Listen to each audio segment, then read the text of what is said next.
बीड लोकसभा मतदारसंघाच्या उमेदवार आदरणीय पंकजताई यांच्या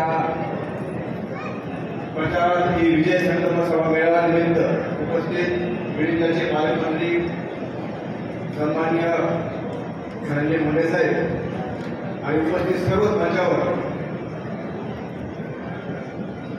जमलेले सर्व कार्यकर्ते, मित्र परिवार, सर्व पक्षाचे संघटनेचे कार्यकर्ते, या सर्वांना मी सर्वप्रथम जय महाराष्ट्र म्हणतो। या बीड लोकसभा संघातील बीड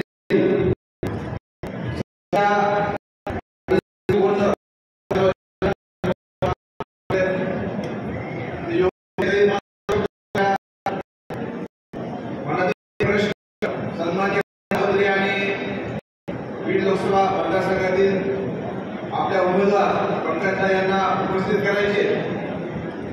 गेले कित्येक दिवस झालं बीड जिल्ह्यामध्ये एकत्रित वातावरण, आताही काही जणांनी बोलले की बाबा काही जातीपातीचं वातावरण दिसतंय, यावर शंका मराठा ओबीसी वाद असा काही घडतोय का, याकडे सर्व जिल्ह्याचं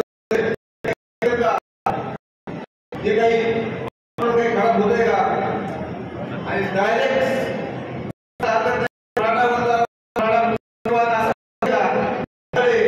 जिल्ह्याचं लक्ष का असं होतंय का, सगळ्याच्या मनात चर्चा तीच आहे।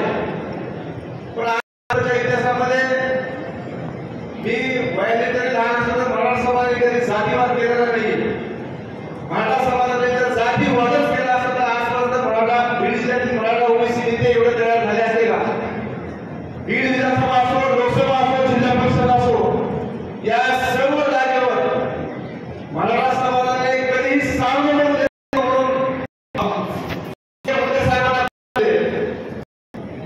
मराठा मुस्लिम सध्याच्या बाबतीत पाहिलं आपण तर मराठा आणि मुस्लिम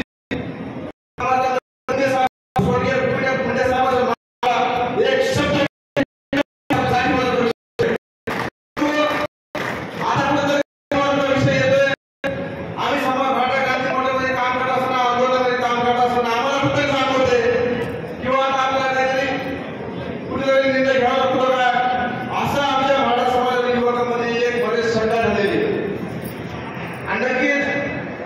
आपण जिल्ह्याचे नेते आदरणीय अनुभव असतो बघायला आपण सार्वभौम हे सर्व जिल्ह्याला माहिती, परंतु दादासाहेब मुंडे सारखे फिरले नेते भले कार्यकर्तेही या समाजामध्ये वाढतात आणि जातीवादाचं विष करतात।